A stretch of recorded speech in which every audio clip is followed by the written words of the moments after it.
রাজধানীর শিল্পাঞ্চল আশুলিয়ায় সড়কে সাধারণ মানুষের ভোগান্তি চরমে পৌঁছেছে। মহাসড়ক সহ ছোট বড় সব রাস্তাই যেন মৃত্যু ফাঁদে পরিণত হয়েছে। বেশ কয়েকটি সড়কের ড্রেনে নিম্নমানের ঢাকনা ও স্ল্যাব বসানোর অভিযোগ উঠেছে। এসব ঢাকনা ভেঙে প্রায় ঘটছে দুর্ঘটনা। এমন বেশ কয়েকটি রাস্তায় মৃত্যু ঝুঁকি নিয়ে চলাচল করছে যানবাহন। আশুলিয়া থেকে মোহাম্মদ শাহিন আলমের তথ্য চিত্রে ডেস্ক রিপোর্ট। আশুলিয়ায় বেশ কিছু সড়কের মাঝ দিয়ে করা হয়েছে ড্রেনেজ ব্যবস্থা। অধিকাংশ রাস্তার পাশে রয়েছে শিল্প কারখানা সহ বিভিন্ন স্থাপনা। এসব রাস্তা দিয়ে ভারী যানসহ সব ধরনের গাড়ি চলাচল করে।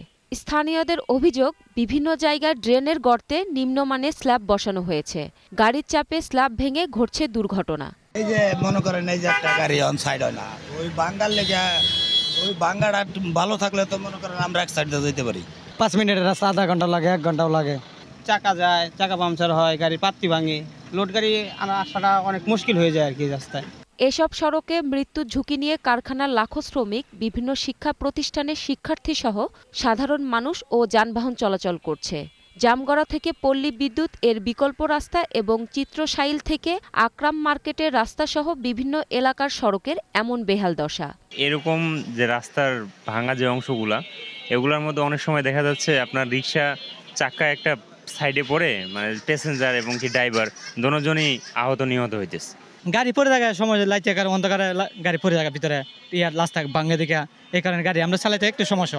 জনগণ ভালো থাকলে এবং সরকারও ভালো থাকবে, এলাকার প্রতিনিধিও ভালো থাকবে এবং তাদের যে কমিটমেন্ট দিছে এই কমিটমেন্ট অনুযায়ী তারা কিন্তু তাদের সেই কাজগুলো রক্ষা করতে পারতে আসে না।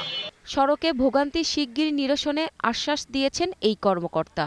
নরমালি লোকাল যখন করে তারা তার অত লোড আর রড দিয়ে করে না, পরবর্তী জিনিসগুলো ভেঙে যায়। এই মুহূর্তে আমি এরকম শুধু একটা আপনার এখানে না, বেশ কিছু ইউনিয়নে এরকম সমস্যা বেশ কিছু রাস্তাতেই আমার কাছে নলেজে আসছে আর কি। যে আমরা চেষ্টা করব যে সংশ্লিষ্ট ইউনিয়ন পরিষদের যে চেয়ারম্যান আছে তাদেরকে আমরা নক করব যে তারা যেন এই জিনিসগুলো একটু দেখে যদি দ্রুত একটা সমাধানের ব্যবস্থা করে।